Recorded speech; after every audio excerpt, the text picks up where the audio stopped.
slightly more capitalist. They stopped centrally planning their economy, they sold government-owned businesses, the system of licenses was reduced, farmers were given grants to invest in more efficient farms, new infrastructure was built, and India allowed foreign companies to set up new businesses with Indian companies, where the Indian and foreign company each owned the new business called a joint venture. This strategy was successful. It brought valuable knowledge and skills to the country, and new factories were built across India to produce luxury goods such as radios, fridges, processed food, and more. And for the first time since independence, India, a country with some of the most fertile farmland in the world, was finally able to feed its own people reliably.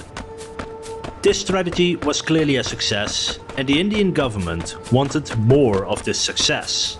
The government still controlled certain important industries. So the leaders decided to sell these vital products, such as steel and electricity, at a very low price. The government wouldn't earn any money from it, but people could set up new businesses at a much lower cost. As a result, new enterprises were created across India. By the late 1960s, about 80% of India's economy was privately owned, and the economy grew by around 7% per year.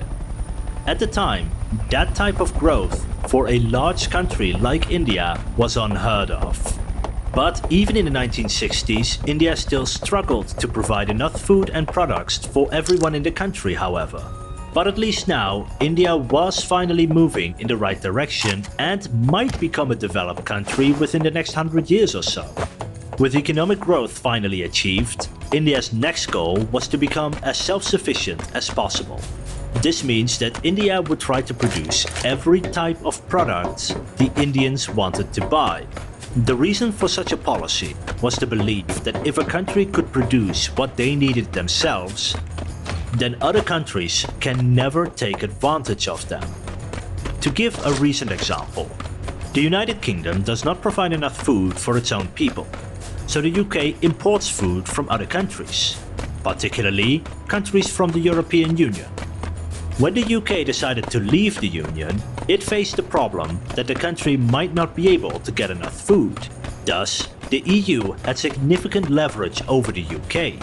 India was afraid of something similar happening to them, and that India would once again become a colony of a foreign nation if those other nations had too much influence over India.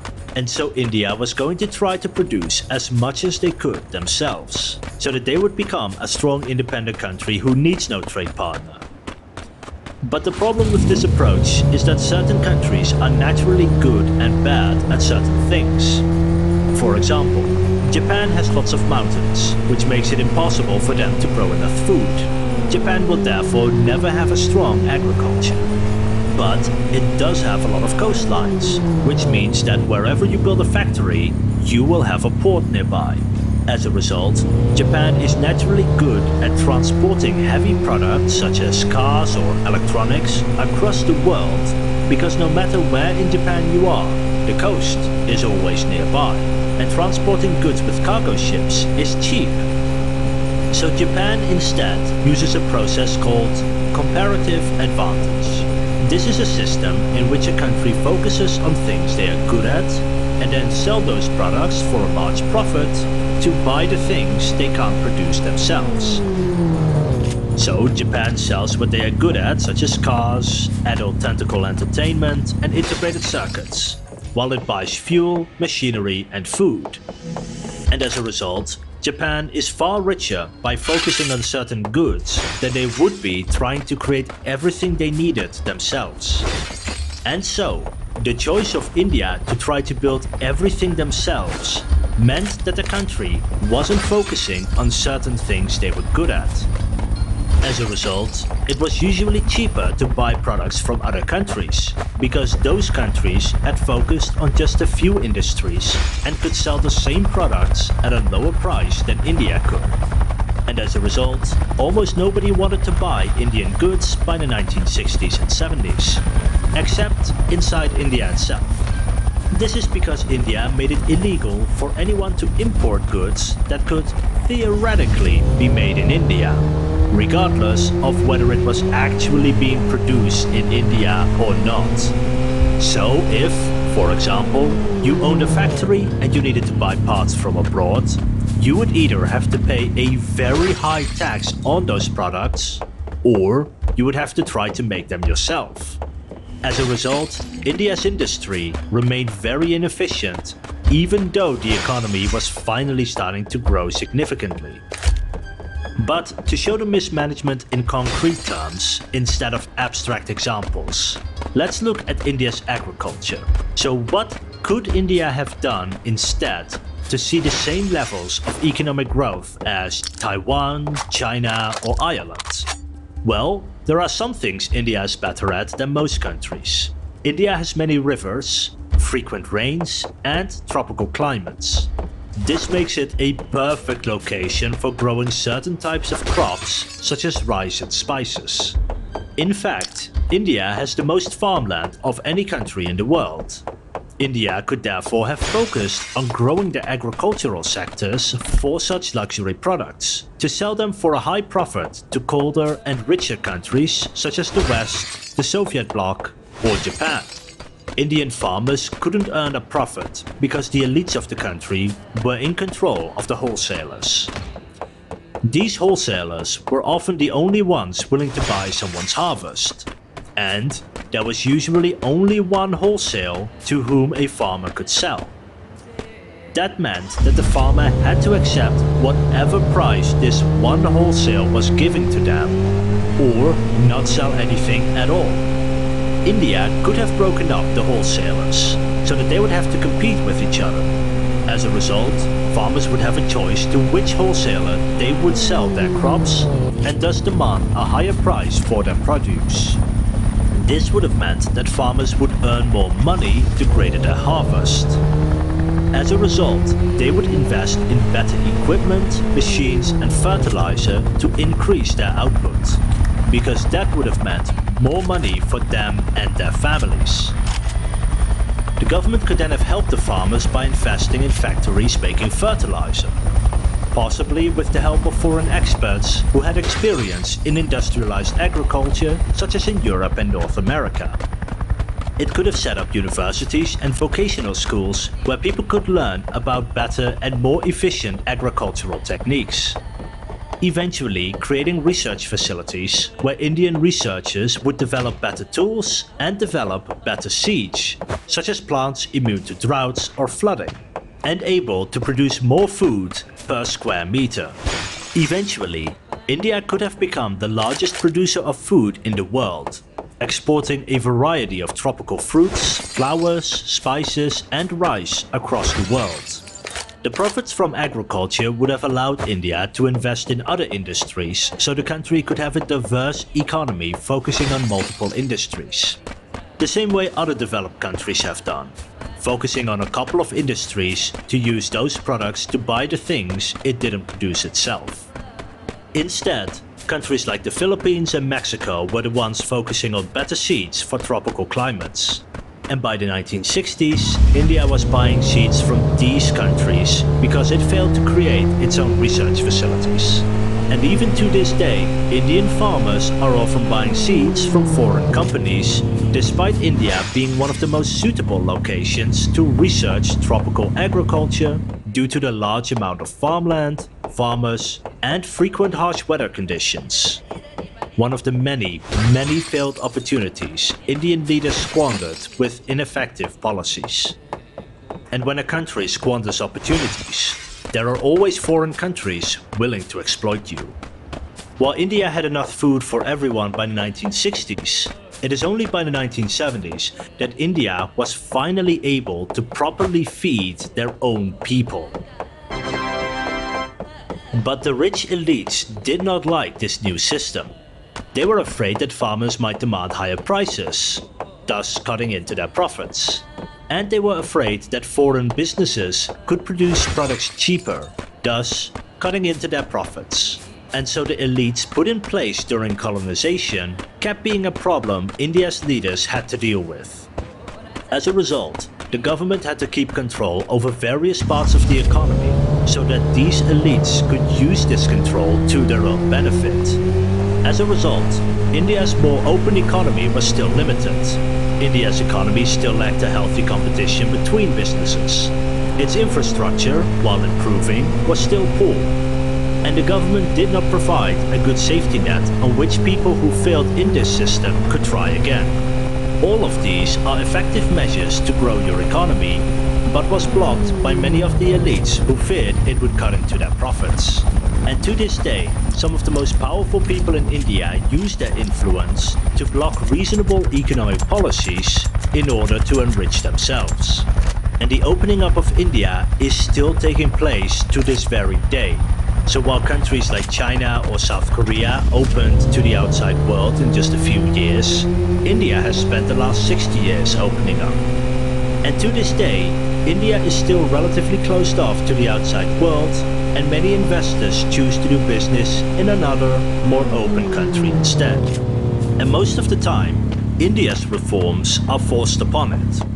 From the famines to foreign aid, it's usually the outside world demanding India opens its country for freer and open business. Because India has hundreds of millions of potential customers. And in the 1980s, another change occurred.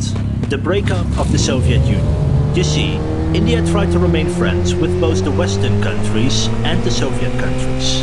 But by the 1980s, the Soviet economies were far weaker than the Western economies. As a result, the Soviet Union decided to focus on internal problems.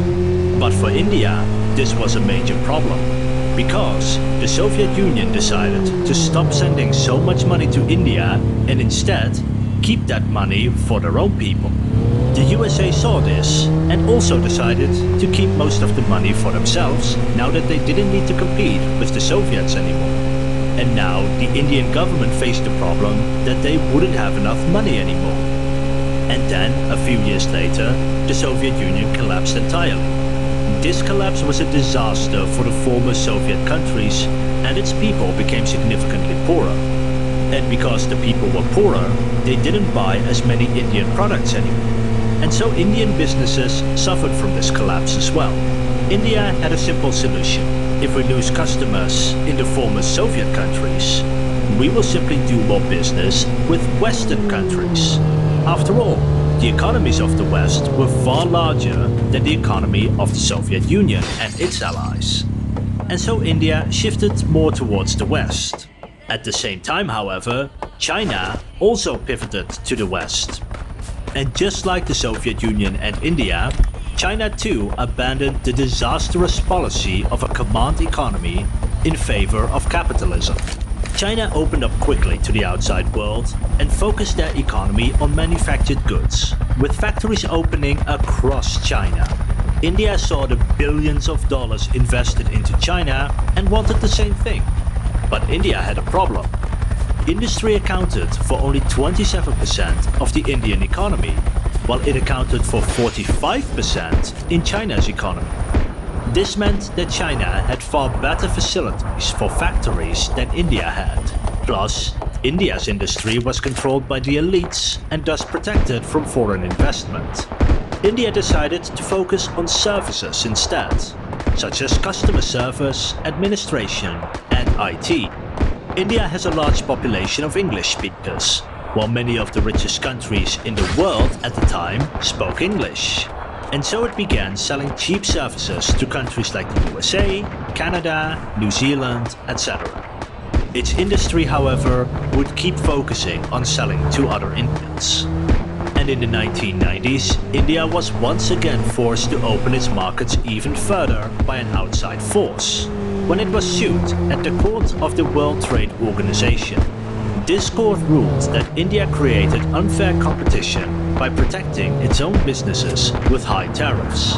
So if you wanted to buy a product from abroad costing, let's say, 100 rupees, there was usually a high tax on it going up to 400%. This meant that the 100 rupee product now becomes 500 rupees.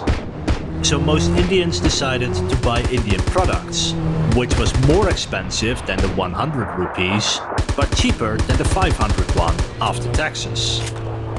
The court decided that this was illegal, and India had to reduce its tariffs on a large range of products. This was very advantageous for Indian businesses, because most of them needed parts from other countries to produce their own products. And as foreign parts became cheaper, Indian products became cheaper. And as Indian products became cheaper, more people started to buy them. As a result, Indians became richer because India was once again forced to make good economic policy. And so the modern Indian economy has its foundations in the 80s and 90s. An economy focusing on exporting food and services while selling manufactured goods to other Indians. While globalization would not be an Indian priority. As a result, India's growth is smaller than those of other countries which did embrace globalization, such as Vietnam or China. But it also doesn't suffer as much during worldwide economic crises, causing India to have steady growth while having suffered only 3 recessions in its entire history. Today's India is a relatively stable country. While it doesn't see the enormous economic growth rates of China, it's still growing at a steady pace of around 6% per year, and its people are becoming richer at a steady rate. The government has managed various aspects quite well in recent decades. It doesn't have a lot of debt, it doesn't spend too much, and has large reserves of money should a crisis ever occur in India. India keeps slowly opening up to the world, and investments in the Indian economy are growing. But it also faces many problems it needs to solve if it wants to keep up this growth. Its education system doesn't properly educate, with only 55% of 10-year-olds able to read and understand a simple story. Many people do not receive a healthy meal on a daily basis, with nearly half of all childhood deaths caused by droughts. Its financial systems, such as banks, are in a poor state. But banks are also some of the biggest investors in an economy, so unhealthy banks means fewer investments. Foreign companies still find it very difficult to do business in India and prefer doing business in Bangladesh or Vietnam, and the Indian healthcare system is unable to care for all its people. And as more and more developing countries are implementing healthy economic policies in the 21st century, it means that more and more countries across the world will develop their own industries. This will cause more competition, and whether India will be able to compete with countries that are far better managed remains uncertain. India will likely not become a superpower within the next decade. Yet, most of us will probably live to see a day where India will become a dominant power in the world. It is expected that by 2050, India will overtake the USA in economic power, becoming the second largest economy in the world, right behind China. And as long as the Indian government does not make major mistakes like it has done in the past, this outlook seems very likely, and a world with India as one of 3 superpowers seems likely. If you like this video, then please subscribe and don't forget to abuse the like button. If you want to vote on what video we should work on next, you can do so in the poll in the description. This was Avery from History Scope. Thank you for watching.